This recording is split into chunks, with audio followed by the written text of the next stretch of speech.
Bonjour à toutes et à tous, bienvenue sur ce nouveau podcast. Je me présente Benjamin Ingelard, je suis avocat depuis 2010 et je suis le fondateur du cabinet Ingelard Partners implanté à Paris, Lyon, Lille et Arras. Aujourd'hui, je vous propose d'aborder un sujet qui n'a pas encore été abordé mais qui vient en complément de deux précédents podcasts qui étaient l'achat en VFA, la vente en l'état futur d'achèvement, et un autre sujet que nous avions abordé qui était le CCMI, le contrat de construction de maisons individuelles. Aujourd'hui, on ne va pas être sur du neuf, on va aborder la question de plus en plus récurrente qui est celle de vices cachés dans l'immobilier. Forcément, qui dit vice caché dit achat auprès d'un précédent propriétaire et vous allez vous rendre compte malheureusement lors des premiers jours ou premières semaines de prise de possession de votre bien immobilier que ce dernier comprend des vices qui visiblement étaient cachés. Dans ce podcast, ce que je vous propose, c'est d'agir en deux temps. On va être très terre à terre, très pratico-pratique, très concret. Je vais vous expliquer la notion du vice caché et comment agir et réagir. Et ce que je vais vous dire ici, c'est réellement ce que j'indique dans le cadre des rendez-vous que j'ai avec les clients du cabinet, que ce soit dans les cabinets ou en visioconférence. D'abord, je vais vous expliquer ce qu'on considère comme un vice caché et ensuite ce qu'il faut faire. Tout d'abord, petite histoire, vous venez d'acheter votre immeuble à Lorient, vous êtes heureux, remise des clés. Vous rentrez dans votre bien immobilier et au bout de quelques jours, vous constatez par exemple qu'il y a des fuites au niveau des baies vitrées, que après investigation, vous constatez de l'humidité dans les toilettes, vous soulevez le papier peint, vous voyez qu'il y a des champignons sur les murs, ou alors vous vous rendez compte par exemple que des problématiques de fosse septique ou des extensions de la maison avec des fuites, des problématiques d'électricité. La question qu'il faut se poser, c'est effectivement, est-ce que c'est normal ou anormal ? Bien entendu, c'est anormal puisque vous venez de prendre le bien. Et la question qui doit se poser, c'est est-ce que je suis en face d'un vice caché ? Un vice caché va être multiple. Ça va être par exemple des bruits de chaudière, des atteintes à la solidité du bâtiment, ou comme je l'ai indiqué tout à l'heure, ça va être de l'humidité, des champignons.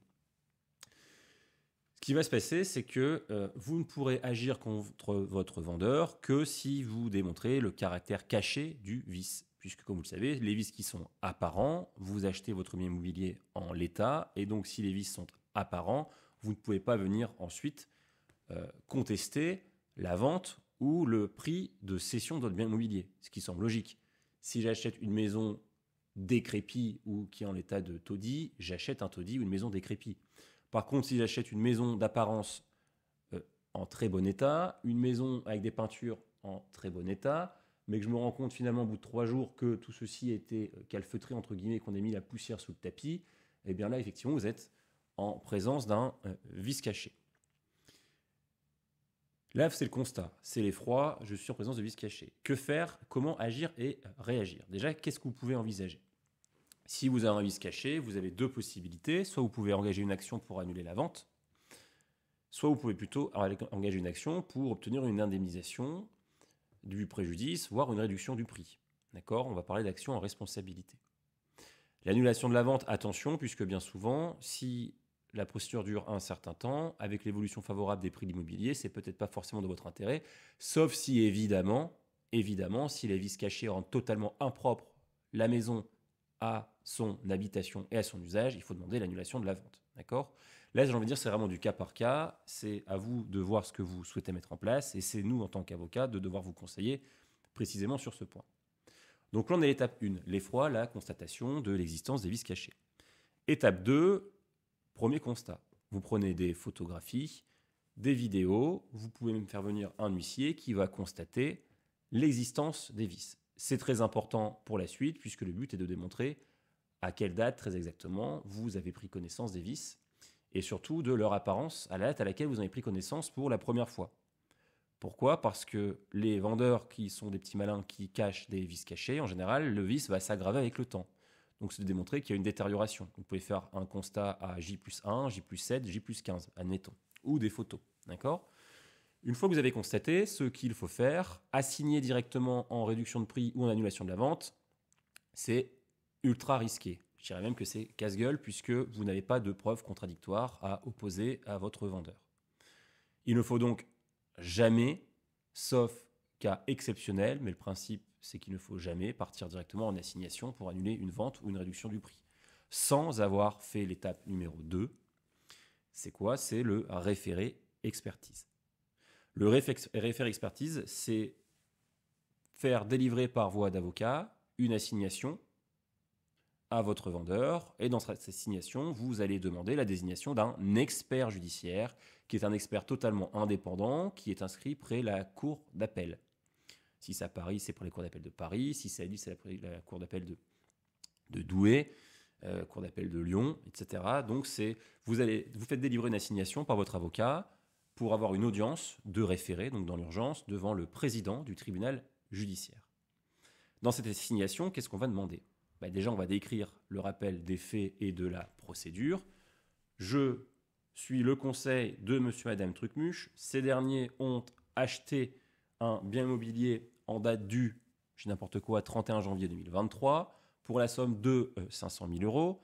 Mes clients ont constaté le 2 février et le 5 février l'existence de vices qu'on considère comme étant des vices cachés. Ils l'ont fait constater par vidéo ou par voie d'huissier. Aujourd'hui, nous souhaitons la désignation d'un expert pour que l'expert puisse 1. se rendre sur les lieux, 2. se faire remettre tout document utile de la part du vendeur, 3. visiter les lieux, donc visiter le bien immobilier, 4. investiguer, c'est-à-dire décrire l'existant, décrire s'il existe ou pas des vices cachés, c'est-à-dire que si les malfaçons étaient-elles visibles ou pas, les malfaçons étaient-elles cachées, les vendeurs pouvaient-ils ignorer ou pas l'existence de ces malfaçons, et l'expert va dire également si oui ou non il existe des vices cachés. S'il existe des vices cachés, qui en est responsable? Donc forcément le vendeur. Et il va dire en plus, et c'est très important, il va dire qui est responsable, le montant du préjudice. Il va aussi pouvoir chiffrer, par exemple, le montant des travaux pour la remise en état de votre bien immobilier. Ça se passe en général sur une demi-journée ou sur une journée, puis l'expert va rendre son rapport d'expertise qui fait entre 20 et 100 pages. Ça dépend de l'étendue des vices cachés. Donc vous assignez, votre avocat va à l'audience, plaide pour obtenir la désignation d'un expert, le juge met en délibéré, il rend son ordonnance qui désigne un expert. L'expert vous convoque, la réunion d'expertise a lieu en présence de toutes les parties pour que ce soit contradictoire, et puis l'expert finit par rendre son rapport. D'accord? Là, nous sommes en juin 2023, vous avez le rapport d'expertise qui conclut l'existence des vices cachés. Vous avez acheté votre maison 500 000 euros, l'expert conclut que oui, il existe des vices cachés, que le montant de votre préjudice, c'est de 200 000 euros, puisqu'il y a 150 000 euros de frais de remise en état, et il peut y avoir un préjudice de 50 000 euros divers et variés. Une fois que vous avez ce rapport d'expertise, 2 options. Le juge, il faut bien garder en tête, il n'est plus saisi de votre dossier. D'accord? Le juge, sa mission, c'était de désigner un expert. Il l'a fait, donc au niveau du tribunal, attention, il ne faut pas s'en mêler les pinceaux, il n'y a plus de dossier à votre nom. Le dossier est terminé à ce stade. Vous avez le rapport d'expertise, 2 options. Option A, votre vendeur accepte d'exécuter le rapport d'expertise et donc de vous indemniser, puisque c'est quand même un rapport d'expertise officiel, c'est une preuve irréfutable, c'est un document qui a été rendu par un expert judiciaire. Donc soit le vendeur accepte de vous indemniser, donc d'exécuter le rapport d'expertise, on négocie bien entendu la prise en charge des frais d'expertise et on négocie aussi la prise en charge de vos frais d'avocat. Si vous êtes d'accord, vous signez ce qu'on appelle un protocole d'accord transactionnel. Ce protocole d'accord transactionnel, c'est un document qui met un terme au conflit et qui est un document qui a force probante, force de jugement. Donc là, c'est terminé. On va dire que ça, c'est dans 20% des cas.